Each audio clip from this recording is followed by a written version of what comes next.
Welcome Libra, March 2024. I'm Dadichi here, and I have set the karmic wheels in motion here.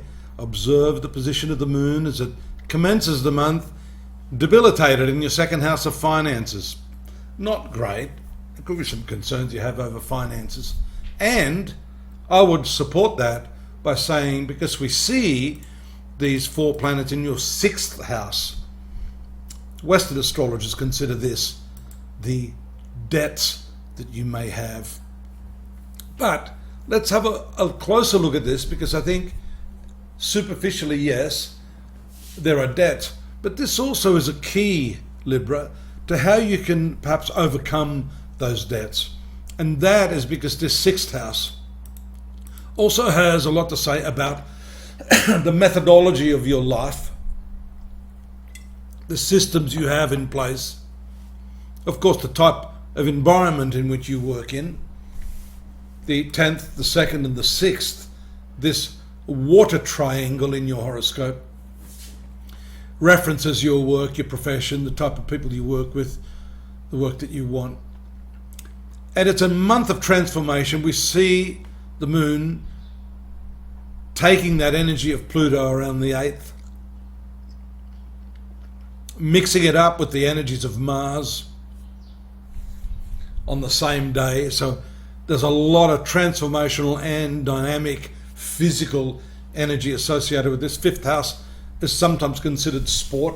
So the way to deal with that, I think, is to engage yourself physically to help give some positive direction. But on the 10th, when the moon moves into this sixth house that I'm talking about, the new moon takes place here and definitely indicates a new protocol, a new way of looking at things. And on the same day, or rather the day later, the same day actually, Mercury moves its position into your seventh house of relationships.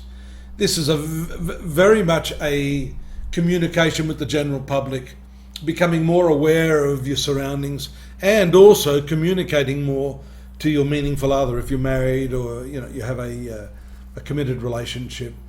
So there's a bit of a toing and a froing here from this sixth house to seventh house. You'll see as planets exit this sixth house this month, planets enter that sixth house, as we see here with Venus on the 22nd. Oh, what am I talking about? Venus actually,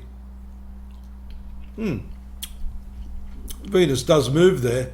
It's at 4. I'm just trying to have a look at my, there it is, sorry, the 12th of March.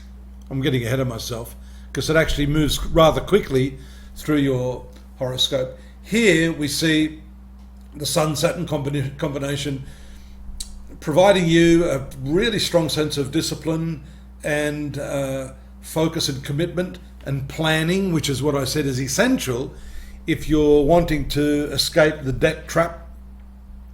These planets here indicate possibly, however, too many irons in the fire. You may be doing too much.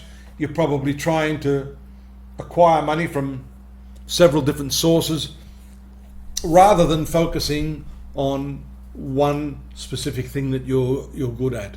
Become an expert in that particular area. Leading up to the 25th, there doesn't seem to be much happening here, but if you observe some of the aspects of the moon, you can see here on the 21st, both positive and negative aspects socially. Again, this may have to do with shared resources or allowing your psychological blocks to somehow get in the road of better communication. But the next important transit here for you, Libra, is this full moon that's going to take place in your sun sign. So that's an important event on the 25th. The moon goes through this 12th house, 22nd, 23rd, up to 24th. And then on the 23rd, 24th, 25th, it enters into that full moon phase, bringing a lot of brightness to your sun sign. You'll notice the moon regulates this upper part of your horoscope, the 10th house. So there's always a tinge of professional activity associated with the important lunations or phases of the moon or transits. But this 10th house, or the moon, also says quite a bit about your self-esteem and how you regard yourself. And of course, as it's transiting through this Libran sun sign throughout the last portion of March, then this particular theme becomes prevalent. So this is a good month for you to plan, for you to work through your systems and procedures and have a timeline and punctuate that timeline with the expected goals, the objectives that you have throughout that period. This is the way, and especially if we align this with issues of finance, commerce, the way Jupiter is operating here in the 8th house, your banking and finance, these are the areas that you're going to have a lot of success in reducing the debt problem.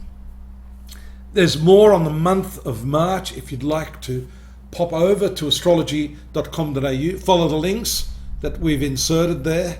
Please subscribe, it helps our channel. Drop me a line if you feel the need. I'm always here to answer any question. And of course, I'm going to be back again. I have been doing this for many years. I hope I'll be here again next month. I hope you will be too, and we'll pick up the thread of where you're going in 2024. Take care now. Bye-bye.